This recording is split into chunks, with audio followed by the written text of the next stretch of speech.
Good morning, everyone. I hope you had an amazing weekend and you're ready for the week ahead. Last week, we had pullback in the markets for the last half of the week, and we came down pretty hard.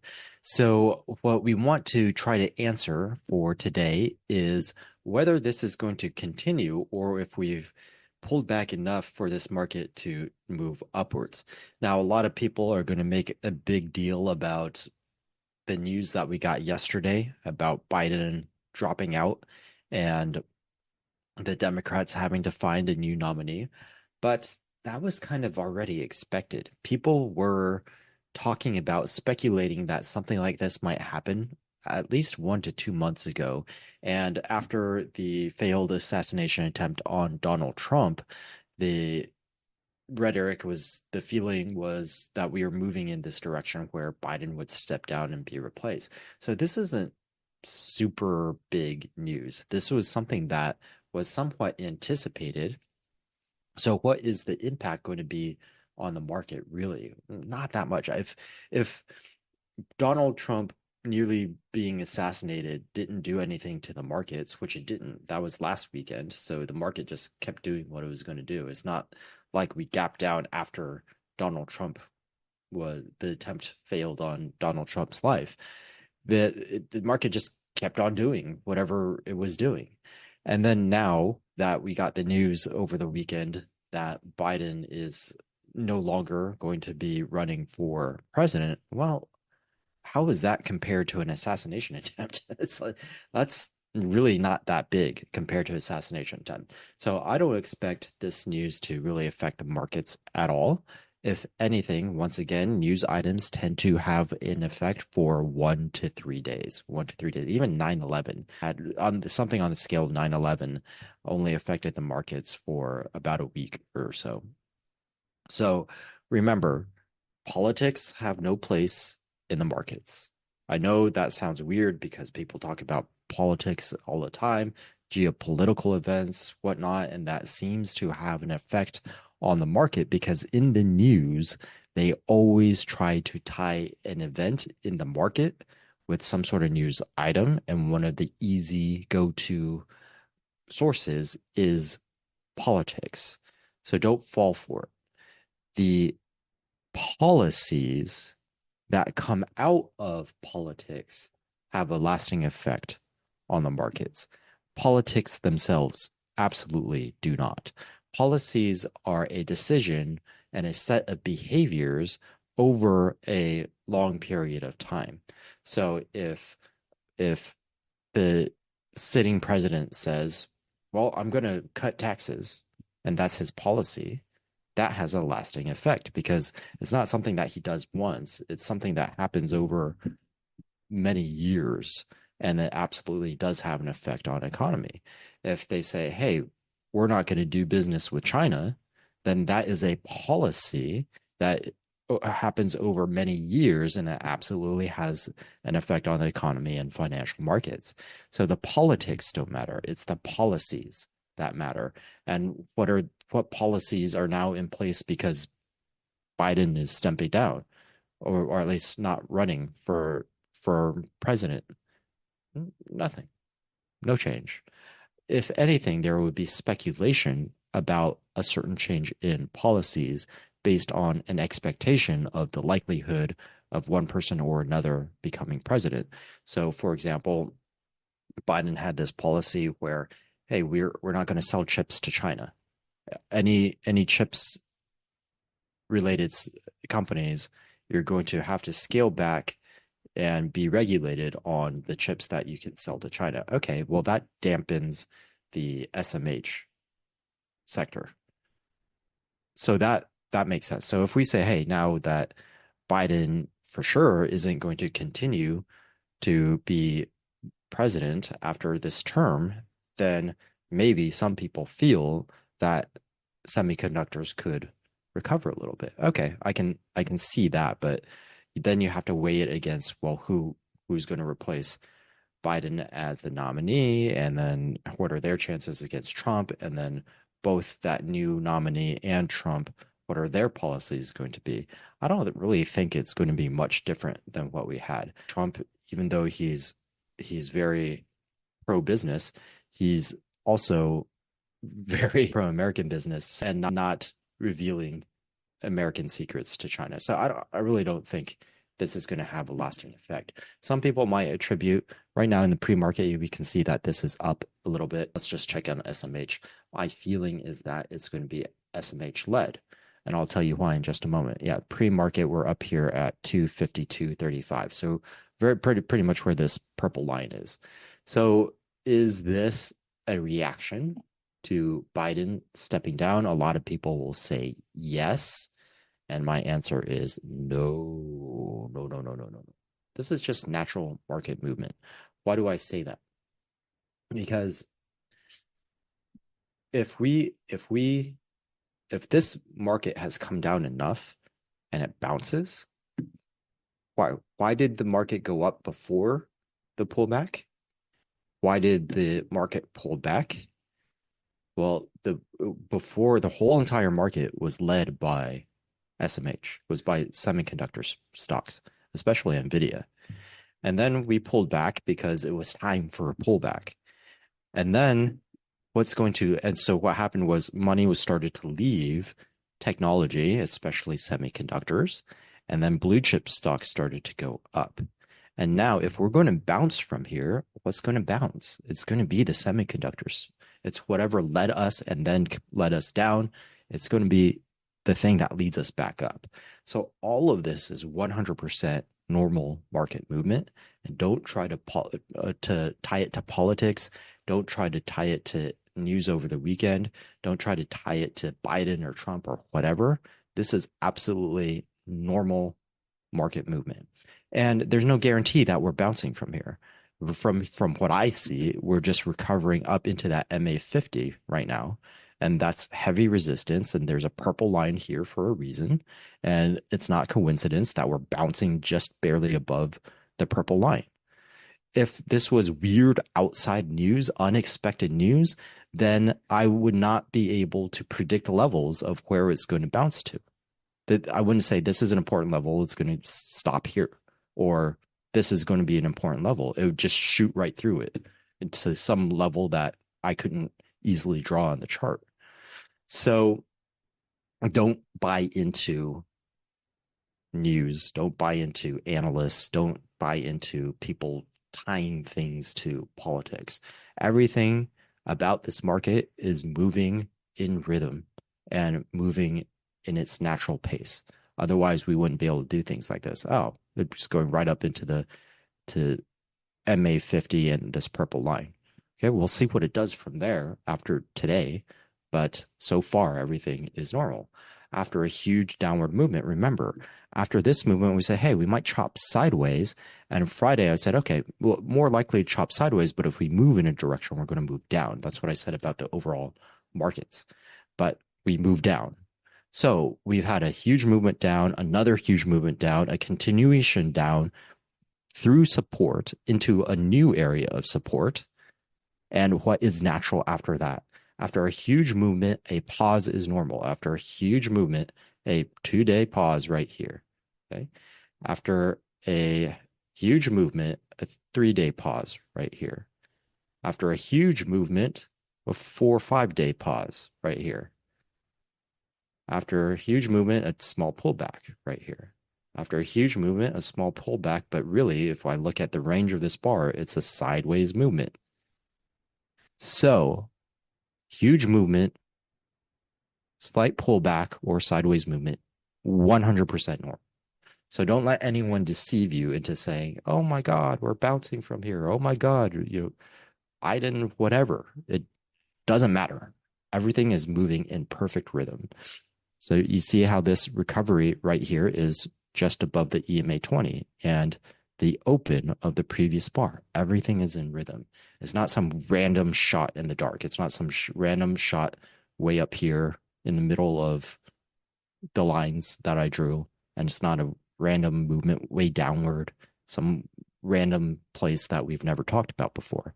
These are perfectly aligned with levels that we've seen in the past. So absolutely not attached to politics at all. So today, what we want to see is which direction does it seem like we're likely to move? Is it going to bounce from here? Because we did kind of hit some support here, although we moved through it. So it'd be a little weird if we bounced from here. Do we continue to move down and bounce off of maybe this level, 545? Or do we chop sideways and then pick a direction? So that's our job this morning. Okay, so in the futures, let's take a look at our futures very quickly and see what that might give us a clue about. And we are positive and significantly positive. So we have a significant positive bias in the futures market. The S&P up about 60 basis points. The NASDAQ up about 1%. So a huge movement in the NASDAQ. And the Dow only up about 15 basis points. So this Dow is not participating. That fits with what I was saying earlier when we were looking at SMH, where, hey, we're just reverting. Whatever happened last week, we're just reverting. The technology stocks were going down. The blue chip stocks were receiving that money. And then now we're just popping it backwards, just going right back up. That is completely normal. And especially after the move that Dow Jones made, that was super parabolic and it just moved down. And now you can see that it went up a tiny bit. And again, to a very predictable level at the EMA 8. So far, nothing is telling me any direction, because when I look at it on the daily, we're just pausing. So far, it just looks like a little bit of a pause. We don't know yet. We don't know for sure at all what direction that might take from here, but we'll continue our analysis and see what likely directions might be. So far, I can't draw any conclusions. QQQ, that it will gap up to here, but it's inside the range of the previous day bar. So we're not going to get too excited about that. It's right very near this purple line and this area of consolidation right here. So that is a resistance area. And then we have the S&P doing something very similar right at the EMA 8. I'm sorry, EMA 20. So far, a little bit of a pause. I call it a sideways day, not even a recovery day so far. If we get directional, then yeah, it could be a recovery day or it could be a continuation day. Let's take a look at our VIX.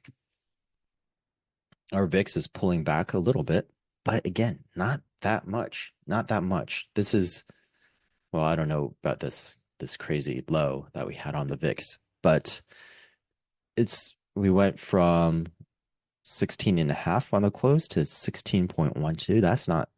There's still significantly heightened volatility than just 3, 4, 5 days ago, 1 week ago. It's still way up there. It's not like we're crashing down on the VIX. So there's still a chance that we're going to continue that move downwards from everything I see. Let's look at VVIX. Unfortunately, VVIX, yeah, that's information from Friday. We don't have any new information yet. So VVIX isn't going to help us out over here. Let's take a look at bonds. Bonds just undoing its move on Friday. So this is chop, very, very messy chop sideways. So bonds isn't really telling us anything. Let's take a look at our, well, before we do that, let's take a look at what news is coming up. So let's see what type of stimulus we might have. We know that we are middle of earnings season. So we'll take a look at what types of stocks are giving us earnings this week as well. Okay, this week we have nothing really today. Tomorrow, existing home sales, that'll have an effect on the home building and the real estate.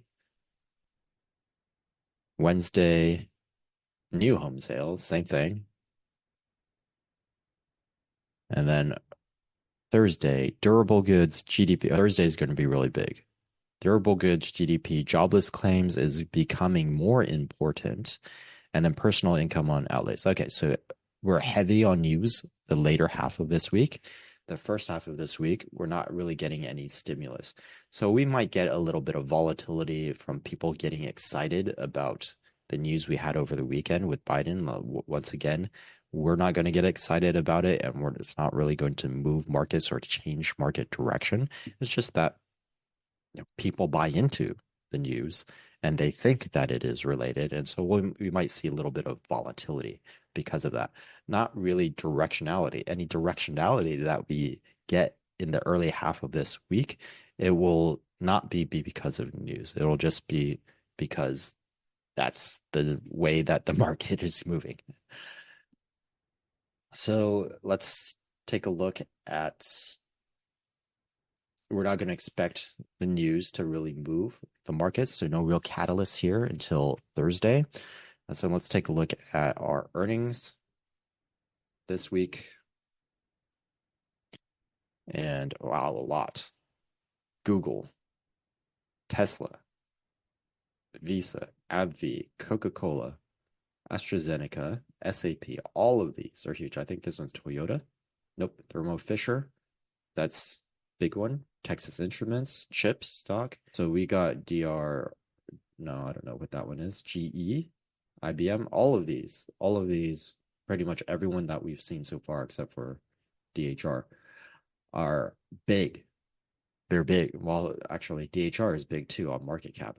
I don't know how well followed this one is, but all of these are big. So we've got a lot of earnings coming up. Generally, Wednesday, Thursday are the huge days. So again, Monday, we really shouldn't have any on Mondays. Let's see.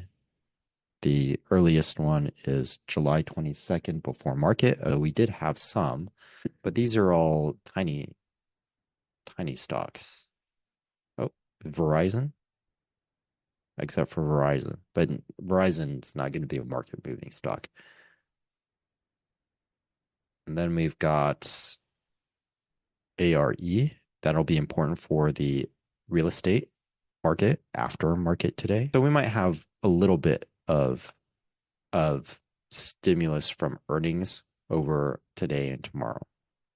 So if anything has the potential to give us directionality, it'll be some of these stocks, but for the most part, they're very small. W. R. Berkley is a finance stock. So really, all the stimulus, not all, but most of the stimulus is coming later this week. So what that tells me is that we're probably from what I see so far is chop for 1 or 2 days, and then high potential for directionality. We could get directionality today and tomorrow, but the potential for directionality really increases starting Wednesday and especially Thursday, Friday. So for today, what I'm going to expect is a high volatility or large range up and down movement without any real directionality. Unless what could happen, what could appear to be directionality is that we move up into the EMA 8 and kind of pause right there, or move down into this 545 new support level. Any of that, we'll consider that, well, it'll look pretty significant, right? So if we move up to the EMA 8, that'll look like a bounce. And then if we move down, it looks like a continuation. And we're not going to be too surprised by a continuation because we were expecting down to 545 and perhaps even down to 540. So that will just be in line with expectations. So let's talk about the case that is against expectations earlier when we were talking about positioning our portfolios from last week. So we maintained mostly neutral, and we could be slightly negative or slightly bearish because of this potential for that 540. That's how we last positioned ourselves. So if it moves in this direction, we're fine, good, because that's how we're positioned. If we chop sideways, that's fine also, because we're just waiting for direction, and we don't expect this to chop sideways for 1 or 2 weeks or longer. We're only expecting a chop sideways for 1 or 2 days, 3 days until we hit Thursday, Friday, and we have a lot of stimulus. So that would still fit within our timeline in how we position our portfolios. So we're not going to worry about the case where it chops sideways for a couple days. We're not going to worry about the case where it pulls back as much as down to the 540 level, because we're well positioned for that. So the only thing we need to worry about is what if it goes up from here? And if it goes up from here and just pauses at the EMA 8, not worried about that. I'm going to consider that part of chopping sideways, a high volatility chopping sideways. Now, if the next day we see that continuation, then we've got to rebalance and reposition ourselves. So if we have upward movement into that EMA 8, we're not going to get excited today or tomorrow. So now that we have a good picture of the possibilities and our plan for each of those possibilities, then we can sit easy and just watch what the market does. On an intraday basis, if we look at, that's not intraday, if I look at the SPY, what it looks like is that we're opening basically at that EMA 20, maybe just above it. So, and that EMA 8 was at 555.23. So 555.23 is way up here. So that means we'd have to traverse 1, basically 1, or the rest of 1, 2, 3, 3 and a partial. That'd be a pretty big movement. Not unheard of, not impossible, but it'd be pretty big movement. And for a lack of stimulus today, except for a few earnings, I don't think we'll get there. I could be wrong once again, but I don't think we'll get there. The market right now in terms of option dealers is very neutral. We just had options expiration on Friday, and we didn't get a lot of positioning on Friday. So everything just looks neutral. After today, we'll get a much better idea. We could get a lot of activity and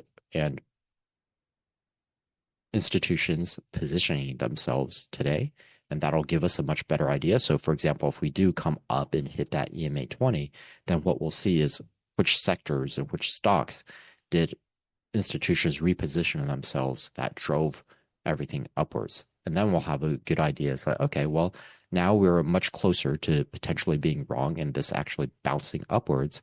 Which areas, which stocks, which sectors are popular by institutions or popular with the institutions.